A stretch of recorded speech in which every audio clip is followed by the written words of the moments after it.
Por aquellos días Jesús se retiró al monte a orar y se pasó la noche en oración con Dios. Cuando se hizo de día, llamó a sus discípulos, eligió a 12 de entre ellos y les dio el nombre de apóstoles. Eran Simón, a quien llamó Pedro, y su hermano Andrés, Santiago y Juan, Felipe y Bartolomé, Mateo y Tomás, Santiago el hijo de Alfeo y Simón llamado el fanático, Judas el hijo de Santiago y Judas Iscariote, que fue el traidor. Al bajar del monte con sus discípulos y sus apóstoles, se detuvo en un llano.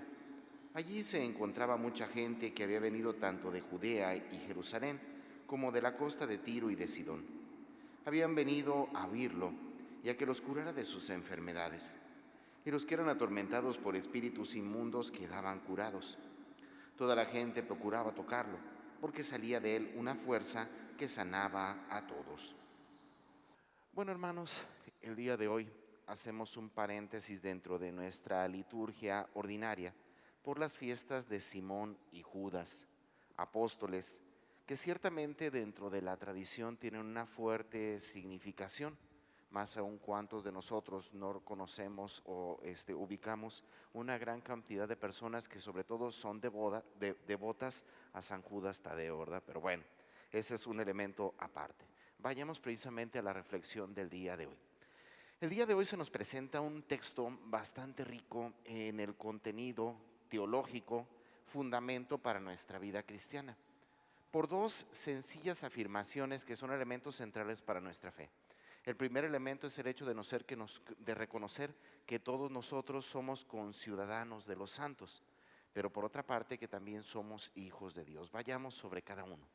El hecho de pensar que nosotros somos conciudadanos de los santos nos hace pensar que nuestra vida no está destinada a este mundo, sino que nosotros estamos llamados por vocación universal a la santidad, a gozar del reino de los cielos, a vivir eternamente en el cielo.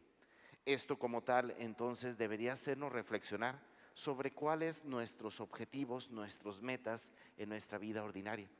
Muchos de nosotros ciertamente vivimos en esta vida, bendito Dios, con ciertas metas, ciertos objetivos que le dan un rumbo a nuestra vida. Pero por desgracia a veces esos objetivos, esas metas están orientadas a lograr, a ser realizadas en esta tierra, en este mundo. Y no pensamos en la temporalidad de nuestra permanencia aquí.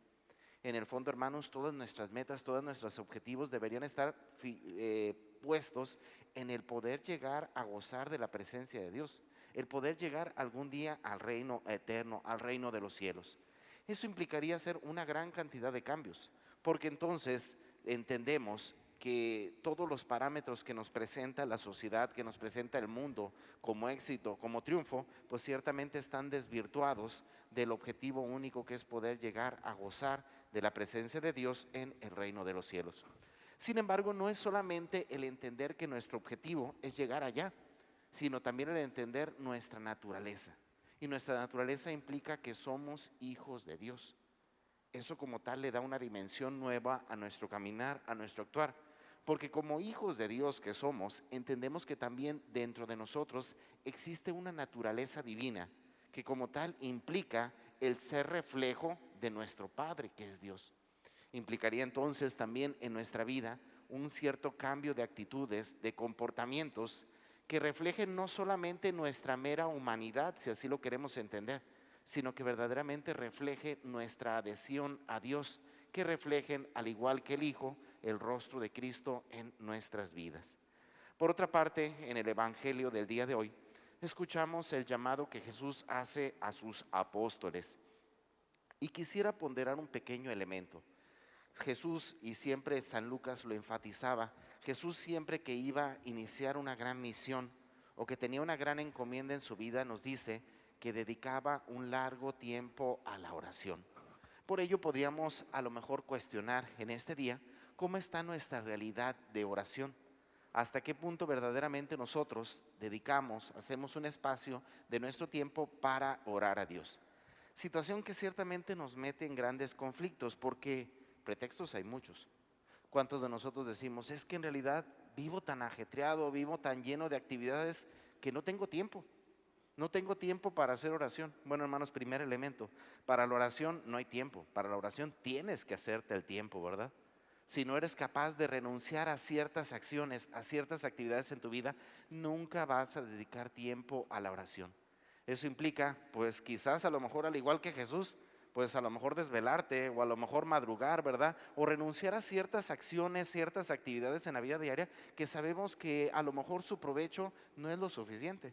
Muchos de nosotros de repente dedicamos a lo mejor espacios a ver la televisión para distraernos, para relajarnos, para quitar un poquito de estrés. ¿Y qué no te ayudaría muchísimo más a hacer oración que de repente dedicar tanto tiempo a la internet o a la televisión?